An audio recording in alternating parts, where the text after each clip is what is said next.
আমেরিকার আবহাওয়া বোঝা খুবই কঠিন।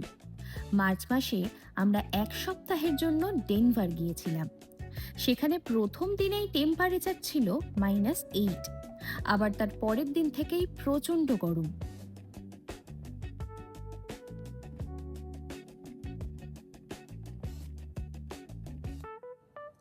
Hello everyone, welcome back to blog বিতান।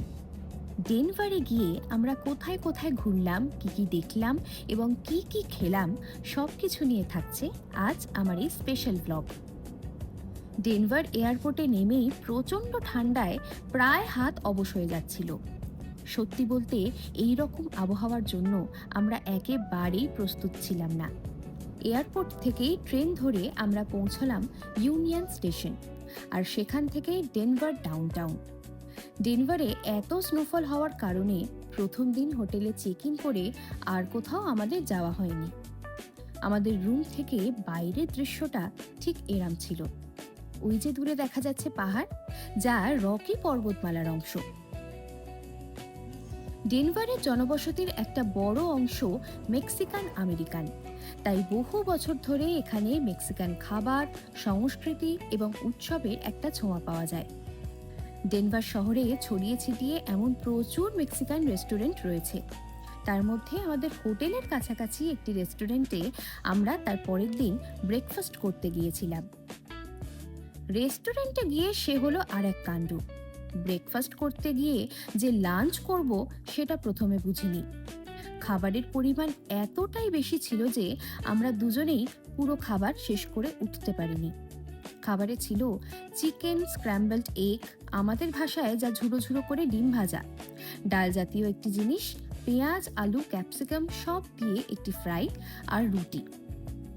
তবে আমার সব থেকে ভালো লেগেছে কমপ্লিমেন্টারি টর্টিলা চিপস আর তার সাথে দেওয়া টমেটোর সস।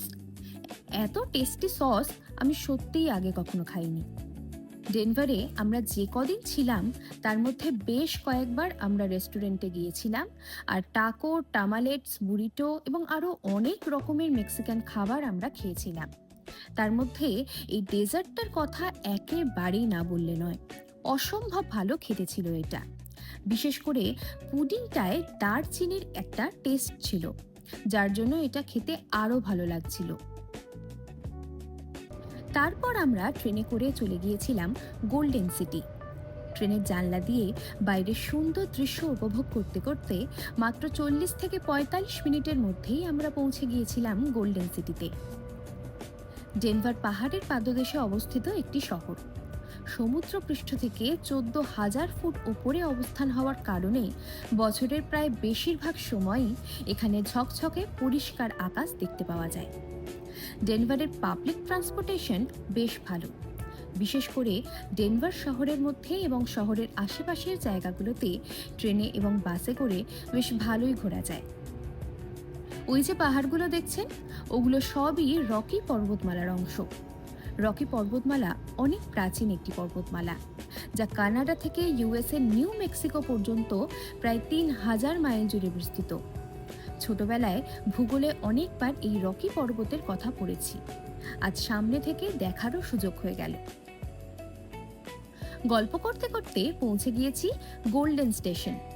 গোল্ডেন সিটিকে বলা যেতে পারে রকি পর্বতমালার প্রবেশদ্বার। গোল্ডেন স্টেশন থেকে গোল্ডেন শহরটার আশেপাশের বেশ কিছু জায়গা ঘুরে দেখার জন্য এখানে ফ্রি শাটেলের পরিষেবা আছে। আমরা সেই শাটেল করে পৌঁছে গিয়েছিলাম গোল্ডেনের ডাউনটাউনে। চারপাশটা দেখতে এত সুন্দর লাগছিল যে আমরা হেঁটে হেঁটে বেশ অনেকটাই ঘুরে ফেলেছি। গোল্ডেন নামটা যেন সত্যিই সার্থক। সূর্যাস্তের আলোতে চারিদিকের গাছপালা, বাড়ি সব যেন আরো সোনালি লাগছিল। অনেকেই এখানে হাইকিং করতে আসে। পুরো জায়গাটা গাছপালাগুলো কিছুটা শুকনো হয়ে গেছে, এর ফলে রোদের আলোটা পড়ে আরও জায়গাটা মনে হচ্ছে সোনালি হয়ে গেছে, যেটা দেখতে আরও ভালো লাগছে, অন্যরকম সৌন্দর্য। সরু এই রাস্তাটি দিয়ে হাঁটতে হাঁটতে মনে হচ্ছিল পাহাড়ের এই মিষ্টি হাওয়ায় সময় যেন আরো ধীরে পেরোচ্ছে। এই যে ছোট কাঠের ঘরটা দেখছেন, প্রথমে ভেবেছিলাম কারোর বাড়ি হয়তো। পরে কাছে গিয়ে দেখলাম ওটা একটা খামার বাড়ি। মুরগিদের জন্য কত সুন্দর ব্যবস্থা রয়েছে এখানে দেখুন।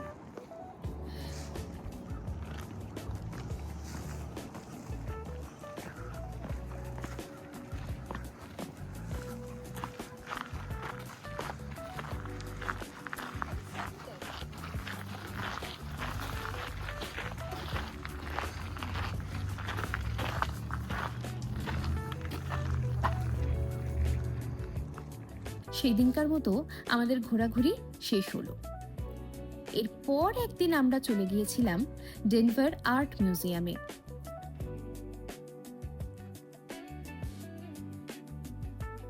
প্রত্যেকটা গ্যালারিতে স্কাল্পচার আর পেইন্টিং এর এত সুন্দর কালেকশন রয়েছে, যেগুলি প্রাচীন এবং আধুনিক শিল্পকাজকে নিখুঁতভাবে তুলে ধরেছে। মিউজিয়ামের এই অংশটা সব থেকে অন্যরকম। এখানে আদিবাসী আমেরিকানদের বিরাট বড় বড় কাঠের তৈরি ভাস্কর্য রয়েছে। সেই সাথে নানান রকমের মুখোশ, তাদের ব্যবহৃত পোশাক আশাক, নানান ধরনের অস্ত্র দিয়ে গ্যালারিটা খুব সুন্দর করে সাজানো। এত নিখুঁত শিল্পকর্ম দেখে মনে হচ্ছে অতীত যেন চোখের সামনে ভেসে উঠেছে।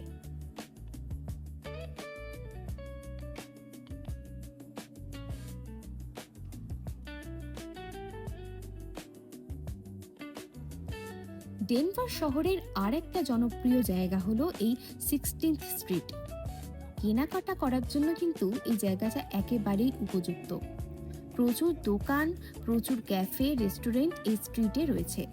আর পুরো স্ট্রিটটা ঘোরার জন্য কিন্তু এখানেও ফ্রি শাটেলের ব্যবস্থা রয়েছে। তাছাড়াও এদিক ওদিক ছড়িয়ে ছিটিয়ে বেশ অনেকগুলো স্ট্রিট পারফরমেন্সও চলছিল। আর কলোরাডোতে এসে এখানকার ফেমাস চকলেট খাবো না, সেটা তো একেবারেই হয় না। আমরা একটা চকলেট শপ থেকে অল্প কিছু চকলেটও কিনেছিলাম। কয়েকটা দিন যেন চোখের পলকে কেটে গেল। কেনাকাটা, খাওয়া দাওয়া তো বটেই, সেই সঙ্গে ডেনভার শহরের কোলাহল থেকে শুরু করে গোল্ডেনে পাহাড়ের কোলে শান্ত পরিবেশ আমাদের মনে অনেক দিন থেকে যাবে। ভিডিওটি ভালো লাগলে লাইক, কমেন্ট এবং শেয়ার করতে ভুলবেন না, এবং অবশ্যই ব্লগ বেতানকে সাবস্ক্রাইব করবেন। ধন্যবাদ।